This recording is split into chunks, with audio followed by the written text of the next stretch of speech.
উনি কথা বলেছেন, আসলে অনেক ভারী কথা বলেছেন, এটা আমার জন্য অনেক সম্মানের। আমি আসলে যে ডিরেক্টরকে ফলো করছি সবসময়, কারণ আমি সারা জীবন চেয়েছি, যে কারণে অনেকের সাথে কাজ করি এবং অনেক ফ্যান, মানে অনেক হিরোদের ফ্যান কখনো আমাকে ভালোবাসে, কখনো মন খারাপ করে, কারণ আমি সব কাজ একজনের সাথে করি না। কারণ আমি চেষ্টা করেছি আমি নিজে এমন জায়গায় এমন কিছু তৈরি করতে যে আমি যেন আমার নামে সিনেমাটা হিট হয়, কারণ আমি এটা চাইছি সবসময়। এটা শহীদুল ইসলাম খোকন স্যার করতো, এটা কাজী হায়াত ছিল, তো তাদেরকে আমি আসলে তাদের মতো হতে চাই, এটা আমার স্বপ্ন।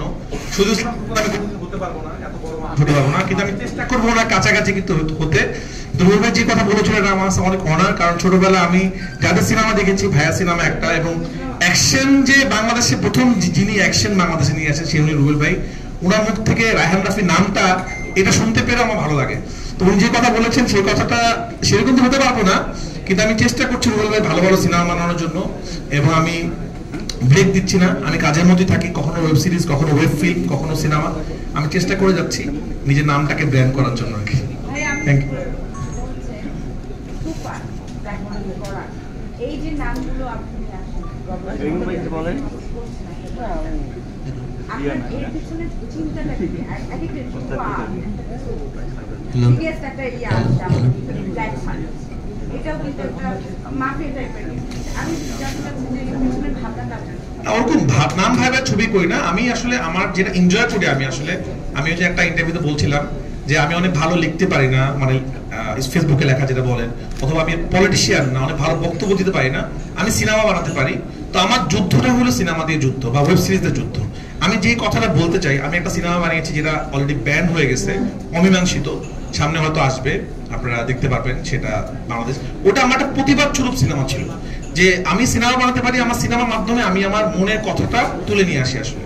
তো ব্ল্যাক মানি আমার একটা জিনিস যেখানে হয়তো অনেক হাসবেন আপনারা, অনেক কিছু দেখবেন, বাট একটা মেসেজ পাবেন আপনারা, যেটা বাংলাদেশের খুব ইম্পর্টেন্ট মেসেজ। আমি আবার ওই সময় বলছিলাম ব্ল্যাক মানি বাংলাদেশে কোটি কোটি টাকা পাচার হয়ে গেছে, আপনারা জানেন, যে টাকাটা বাংলাদেশে থাকলে বাংলাদেশ আরো ভালো অবস্থায় থাকতো।